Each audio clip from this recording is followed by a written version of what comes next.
Hey Internet, welcome back to part 5 of The Crane Returns on the Wind.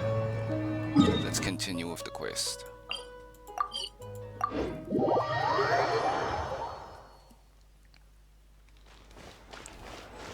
Unleash! So, since I got spoiled by the other content creators, well, technically it's not their fault because I chose to watch their videos, but every little part of this quest, it makes sense now.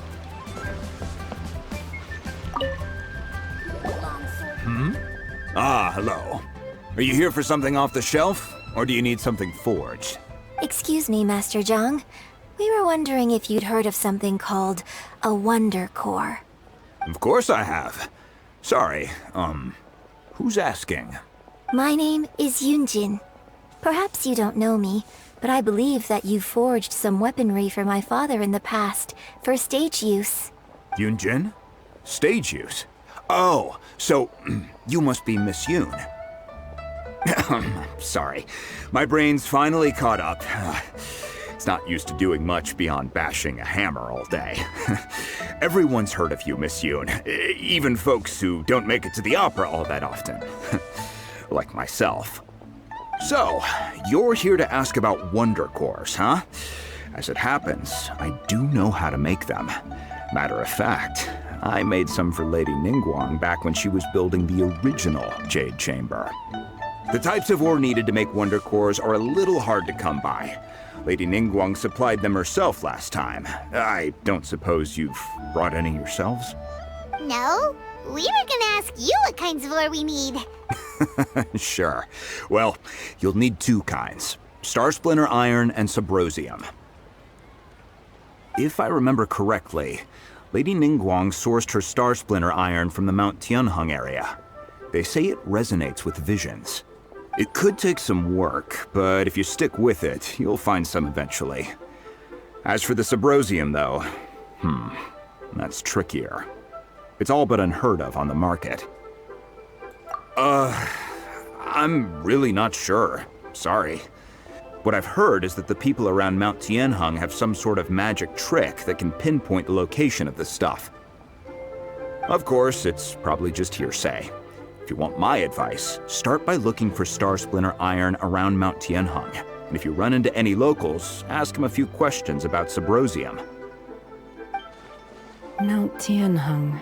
Interestingly enough, the story of the divine damsel of devastation also takes place on that mountain. I hear the view there is quite spectacular. A favorite destination of the Adepti, in fact. Perhaps it can give me some inspiration. Let's not delay. We should head straight there.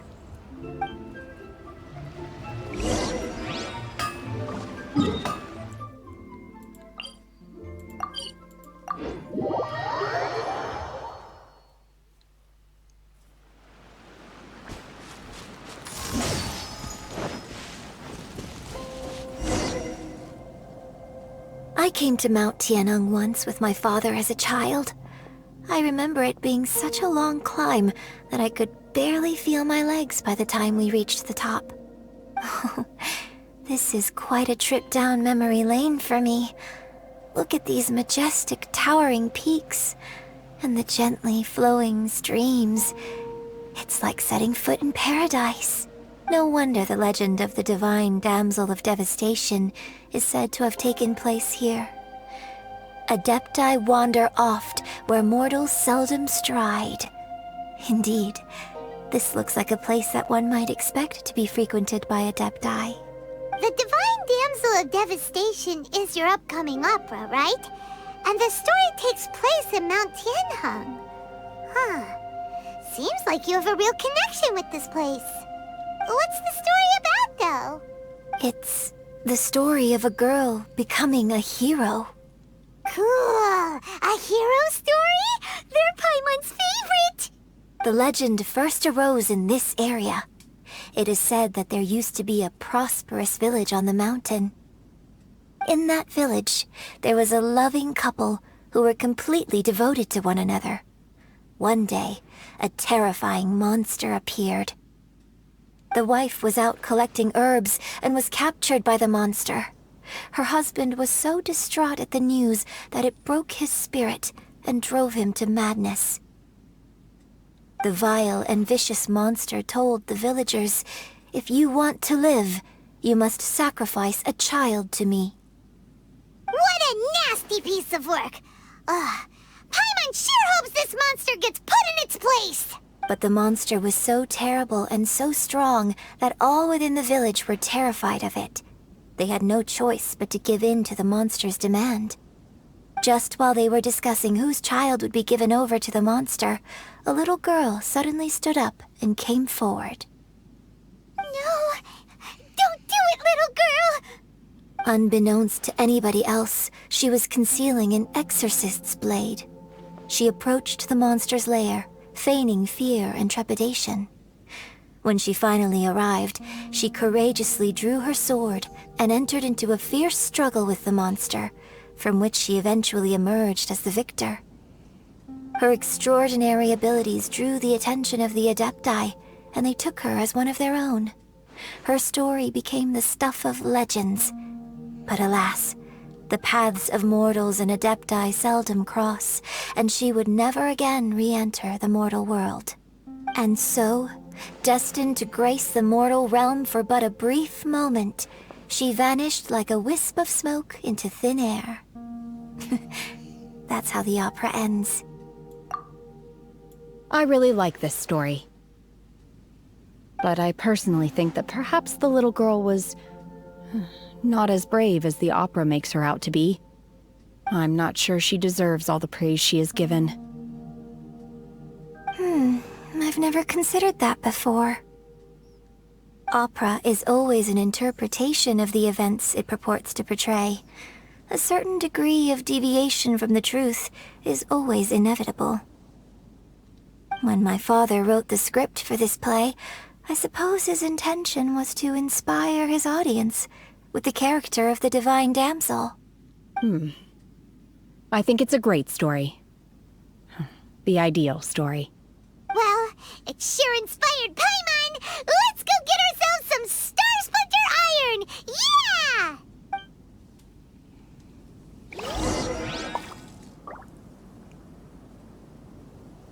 Use visions to find Star Splinter. How do I do that? I guess elemental sight.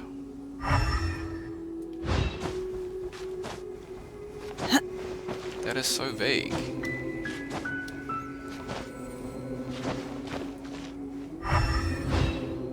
I'm hearing a humming sound, but okay. Easy enough, I guess.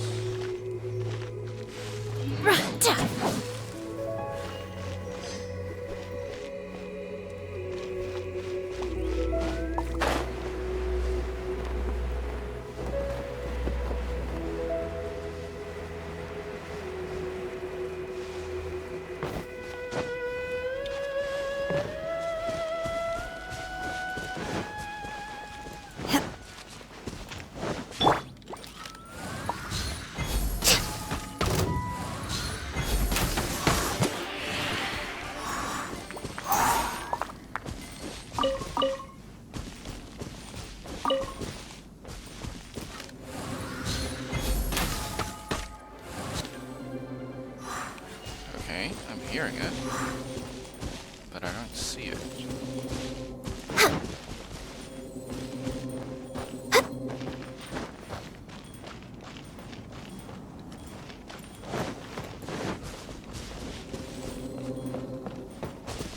Okay, found it. This should be enough Star Splinter Iron. Now we just need to find that Subrosium. I think I saw a village on our way here. Master Zhang said we should ask the locals for help. Hey, Why don't we try really there? is someone here. Isn't that the dude? Yunjin, looks like you were right. Excuse us, sir. Can we ask you something? Huh. He didn't seem to catch that. Hello, sir. We were just passing by and wanted to ask if you happen to know anything about Subrosium. Okay, never mind. I thought he was the Ganyu's uncle, but clearly it's just a different NPC. Is he trying to tell us to look for clues in the village? Well, whatever. Guess we're on our own here. Shenhua, Yunjin, let's have a look around. Sorry, you can go ahead without me. I'd like to have a word with this gentleman. If that's okay with you, Uncle Mingjin. It's Shenhe. Shinho. You're alive. The rumors were true. So, all these years? I'm sorry, I don't know how to find Subrosium, but I think you can find some information in the village. And this place is deserted now. No one ever comes here. So you can rummage around all you want. Huh? You know this guy, Shenhua? Thank you, kind sir. We'll go and take a look around. Don't worry. Mingjin has no ill intention towards Miss Shenhe. She'll be quite safe. Okay, then let's see what we can find in this village.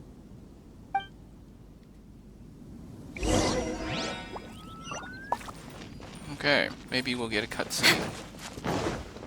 We're way behind schedule.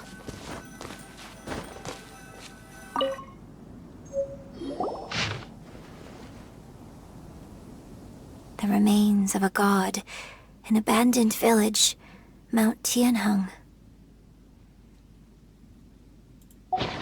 Does this mean that the true story of the divine damsel of devastation happened right here, in this village?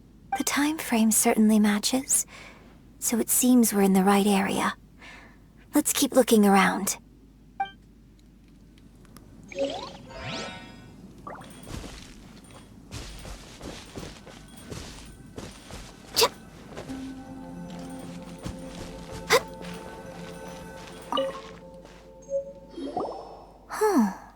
What's this?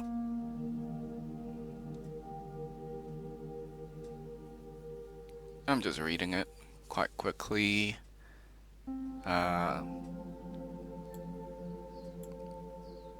It seems like Shin has got a tragic backstory. Very typical of a character, computer game character, or game character, I guess.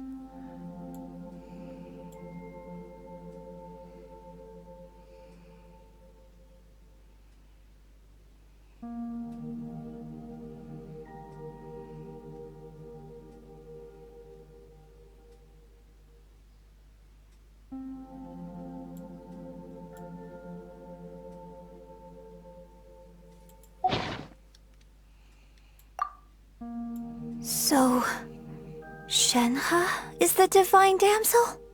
Now that I think about it, she does behave rather like an adeptus, and she is about the right age. So that's why I've been getting the strangest feeling whenever I chat with her. I should have noticed it earlier. According to this text, the divine damsel from the opera was actually the daughter of the loving couple. And she didn't volunteer. She was sacrificed to the monster by her own father. Oh, the truth is even more lamentable than the opera. Now I understand why Shenhe said the girl was not as brave as people think. It wasn't her choice to enter that ghastly situation. She was forced into it. Oh, it looks like my father may need to make a few revisions to his beloved opera. We've looked everywhere, but still no mention of Subrosium. Let's have a look over there.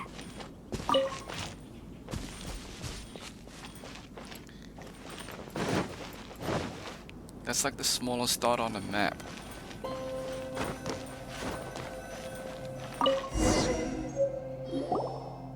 This is it!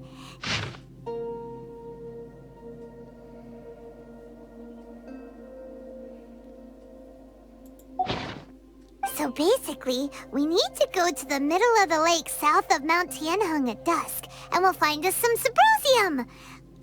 Let's go back and tell Shenhe...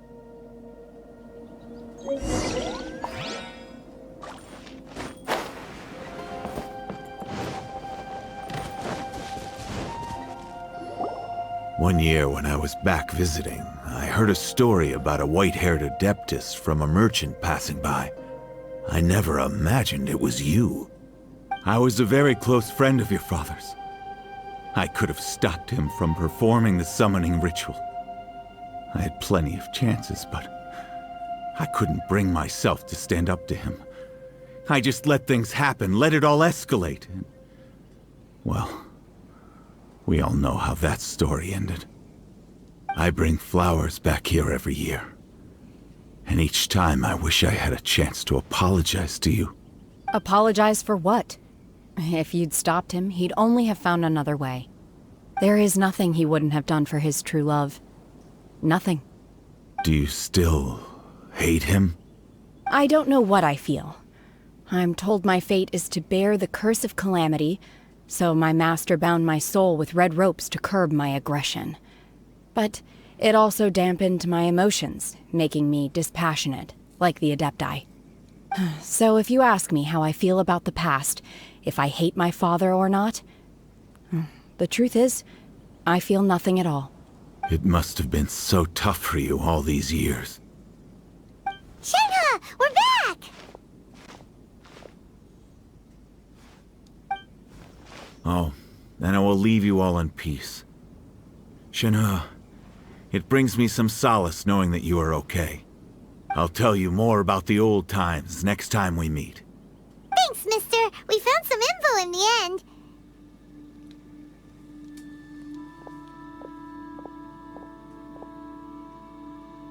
Shenhe, look! This tells us how to find Subrosium. All we gotta do is go to the middle of that lake!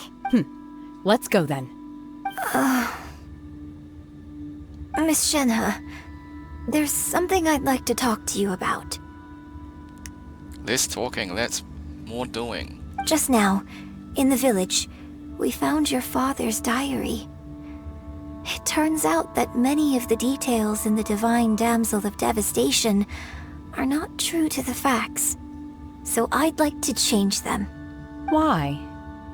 I know I say that opera always deviates from the truth, but now that the main character is standing right here in front of me, I cannot simply dismiss your lived experience in favor of my father's fiction. It's okay. I like your version. But, My master once said that the day I learn how to use my strength for the good of others is the day that I can truly become part of human society. So, I hope that one day I might be brave enough to stand up and protect others, just like the girl in the opera. But I've never thought this way before, and I wonder whether I will continue to think in this way. don't worry. I believe you will. In fact, I think maybe you've already started to become the person you aspire to be. You just haven't had the opportunity to see it for yourself yet. Shenhe! Yunjin! Cut the chit-chat! Let's go! That's what I'm saying. We can't let someone else beat us to it!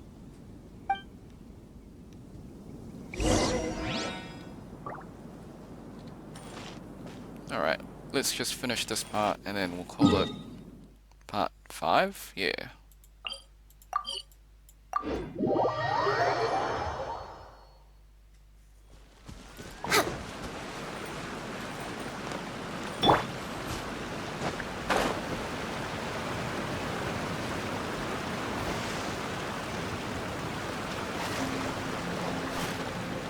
Manifest!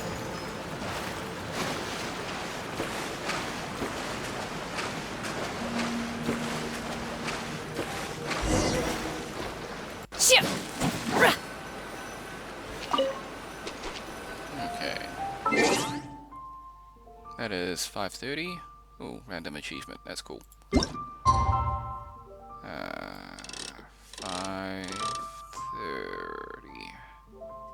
Close enough.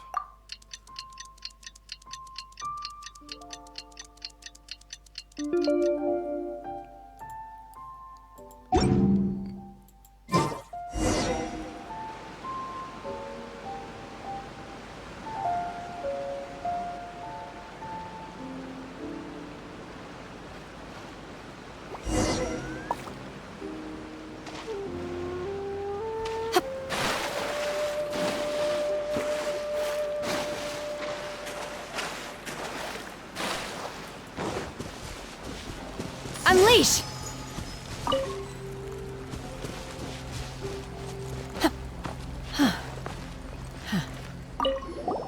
What brings you here? Have they found a solution to the danger in the sea? Ningguang didn't tell you. Something has happened in Guyan Stone Forest.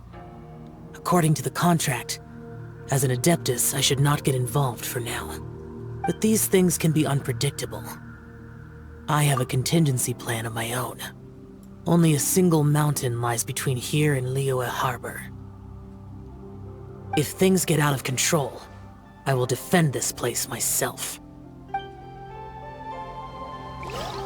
That's cool. That's extra insight to the quest. And we didn't actually need to talk to her. That's everything we need! Let's head back and report in! Okay. Raymon's curious if Beto's made any progress. Well, I think that is it for part 5. I will see you in the next one.